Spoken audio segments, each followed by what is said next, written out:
Hi అన్న. Hi. So third week Abhay Naveen గారు బయటకు వెళ్ళారు కదా, సో మీకు ఎలా అనిపిస్తుంది అన్న? అంటే టాప్ 5లో ఉంటారనుకున్నాం, బట్ సడన్ గా మీరు టాప్ 5లో ఉంటారనుకున్నాం, మీరు వచ్చేసారు. అభయ్ అన్న కూడా ఉంటారనుకుంటే అభయ్ అన్న కూడా వచ్చారు. సో ఎట్లా ఫీల్ అవుతున్నారు మీరు?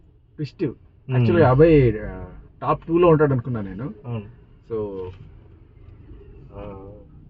తెలిసింది అందరికి ఏం జరిగిందో. బట్ అది యాక్చువల్గా మనం అందరం కూడా స్కూళ్ళలోనూ లేకపోతే కాలేజీలో ఉన్నప్పుడు అందరికీ టీచర్స్ అంటే రెస్పెక్టే, కానీ తర్వాత ఎక్కడో ఒక చోట మూలం కూర్చొని మాట్లాడుకుంటుంటాం కదా, ఆ టీచర్ ఇట్లా ఈ టీచర్ ఇట్లా అని చెప్పి. సో అదే టైప్లో కామెడీగా అనుకున్నాడు. బట్ అక్కడికి ఇక్కడికి తేడా ఏంటంటే ఇక్కడ కెమెరాస్ ఉన్నాయి, దొరికిపోయాడు. అదే మామూలుగా మనకు షో చూస్తున్నప్పుడు ఆయన ఏంటంటే ఇంటెన్షనల్ గా ఏదో నెగిటివ్ చేద్దామని అనుకోలేడు. బ్రో ఒకసారి చెప్ప డైలాగ్ ఫ్యాన్ మేము కూడా. ఎవరి తర్వాత బోలే సరేనా? ఓకేనా బై.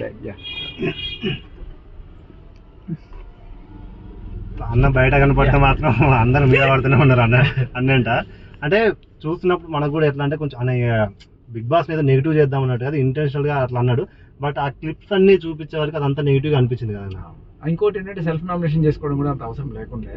అవును, అది కూడా కొంత నెగిటివ్ స్పిరిట్ లోనే వెళ్ళింది. అంటే సెల్ఫ్ నామినేషన్ అంటే నాకేమనిపించింది అంటే ఆల్రెడీ నిఖిల్ 2 times వచ్చేసాడు, ఇద్దరు ఫ్రెండ్షిప్ ఉంది, మళ్ళీ నువ్వే వెళ్ళరా అంటే ఆయన ఏమనుకుంటాడు అన్న ఉద్దేశంలో వెళ్ళిండు అనుకుంటా. లేదు, ఒకటి తన సత్తా ఎంతో తను చూసుకుందాం అని కూడా అనుకుంటున్నాను ఒక మాట చెప్పాడు అక్కడ. బయట జనాల్లో ఉన్న రెస్పాన్స్ ఏముంది అనేది. బట్ అది మంచి పీక్ లో ఉన్నప్పుడు చేయాల్సిన పని. అదే ఏ టైంలో అయితే అది చేసుకున్నాడో ఆ తర్వాత వీక్ లో వచ్చిన పరిణామాలు అతనికి నెగిటివ్ అయ్యాయి. లేదా కొంచెం హైప్ వచ్చే ఉంటే అది వేరే లెక్క. లాస్ట్ సీజన్ లో కూడా టేస్టీ తేజ కూడా అలాగే ఒకసారి నేను అలా వెళ్ళి ఇలా వస్తాను అన్నాడు. అలాగే వెళ్ళాడు. ఇక్కడ అభయ్ అనేది కూడా అలా వెళ్ళి ఇలా వస్తాడు కదా, ఇలా వస్తాడు ఈ సీజన్ లో వస్తాడేమో. అంటే కొన్ని అనిపించింది అన్న, అంటే ఇప్పుడు పదే బిగ్ బాస్ బయాస్డ్ గా ఉండు అన్నారు, అట్లా ఏమన్నా అనిపించిందా మీకు? నాకు ఆయన చెప్పిన అన్నిట్లో ఒక పాయింట్ ఏంటంటే ఆ రగ్గులతో అందరు ఇబ్బంది పడ్డారు. అవును, ఒక 5-6 రగ్గులు కరెక్ట్ గా ఉండేవి, మిగతావన్నీ కూడా ఎట్లా ఉందంటే ఇట్లా పట్టుకుని ఇట్లా జారిపోయేటట్టు, ఈ ఎక్కడైనా హిమాలయాల దగ్గరికి వెళ్తే ఉంటాయి అట్లాంటి రగ్గులు అలాంటివి. మరి అవి ఎందుకు తెచ్చారో తెలియదు, బట్ దానివల్ల మాత్రం కొంత ఇబ్బంది ఉండింది. అలవాటు పడడానికి 3 రోజులు పట్టింది. బట్ అందరూ కూడా ఆ రగ్గులు కాకుండా వేరే రగ్గులు, ప్రీమియం రగ్గులు ఉన్నాయి, అది లగ్జరీ రూమ్ లో వాళ్ళకి ఉంటాయి, అవి వేసుకుంటే కాస్త గట్టిగా ఉంటాయి. ఇదైతే రాత్రి ఇట్లా పట్టుకుని జుప్పని జారిపోతూ ఉంటుంది ఇట్లా ఇట్లా, దానివల్ల కొంచెం ఇబ్బంది. అంటే మనకి ఎగ్ టాస్క్ లో చూసుకుంటే కూడా అంటే మెయిన్ మైనస్ అయింది కూడా అబ్బాయి ఎగ్ టాస్క్ అనిపించింది నాకైతే. అంటే గేమ్ స్పిరిట్ గా ఆడకపోవడం, ఆయన లైట్ తీసుకోవడం, ఓన్లీ వీళ్ళిద్దరే యష్మి అండ్ ప్రేరణ బాగా కష్టపడుతున్నారు వీళ్ళ టీంలో. మణికంఠతో పోలిస్తే ఆయన ఎగ్స్ తీసుకెళ్తున్నా కూడా అది కొద్దిగా ఇంకా పట్టించుకోలేడు, అందువల్ల మైనస్ అయింది అనిపించింది నాకు. మీకు ఎట్లా అనిపించింది?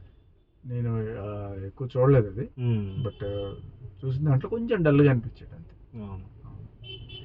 బట్ ఏదేమైనా అభయ్ అందరిలోకి ఒక లైవ్ వైర్ ఉండే. సో బయటకు వచ్చిన తర్వాత నేను మిస్ అవుతుండే ఇప్పుడు.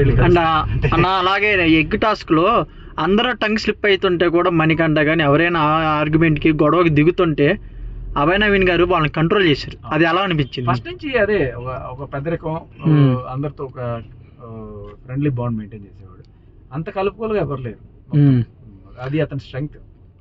ఎక్సెప్ట్ బిగ్ బాస్ ని తిట్టాడు అనే ఒక్క కారణం కాకుండా ఎలిమినేషన్ అవడానికి ఇంకో రీజన్ ఏమైనా ఉందంటారా? బిగ్ బాస్ ని తిట్టిన కారణం మీద ఎలిమినేషన్ అయ్యేటైతే అది రెడ్ కార్డ్ తోనే బయటకు వచ్చేవాడు. బిగ్ బాస్ తర్వాత ఒక వార్నింగ్ లాగా రెడ్ కార్డ్ ఇచ్చాడు, బట్ ఇంకా తర్వాత ఆడియన్స్ డిసిషన్.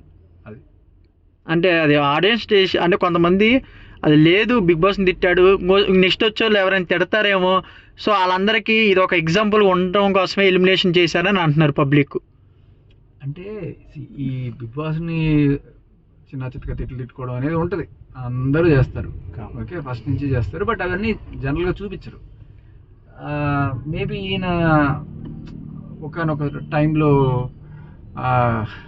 కొంచెం శృతి మించినట్టు అనిపించినట్టుంది బిగ్ బాస్కి. అంటే వాళ్ళ భార్య కోసం వెళ్తే వాళ్ళ భార్య తిరిగితే ఈయన టాస్క్ మర్చేయడం అట్లాంటివి కొంచెం ఆయన ఫీల్ అయ్యారేమో, అందుకని.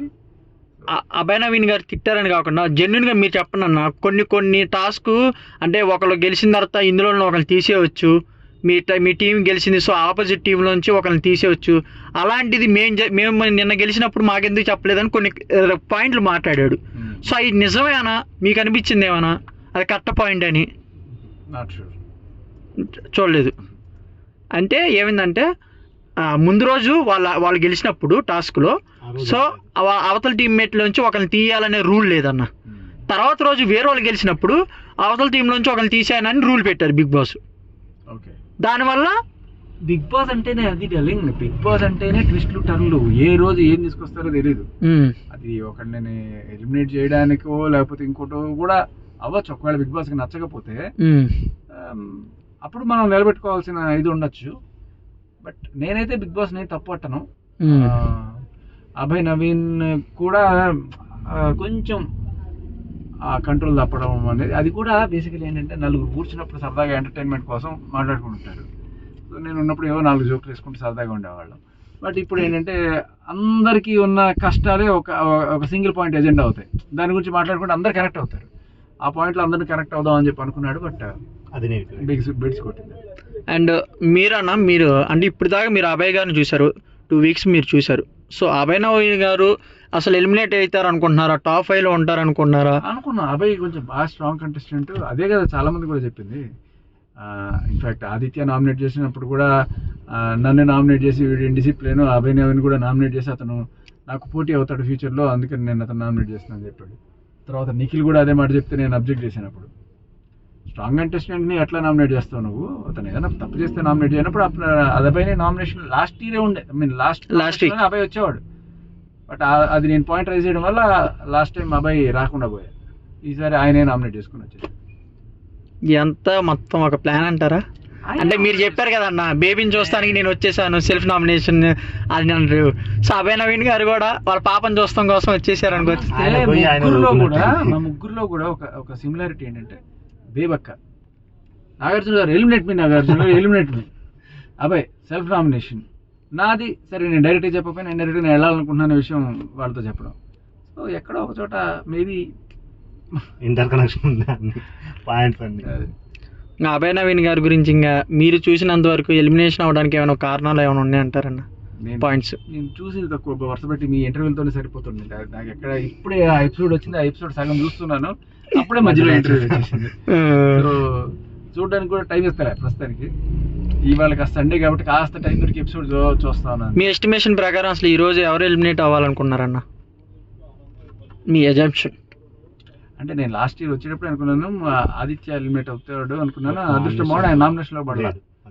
ఒకవేళ ఆదిత్య ఉండుంటే ఆయన చూడేవాడు. ఓకే, థ్యాంక్ యూ అన్న. థ్యాంక్ యూ అన్న.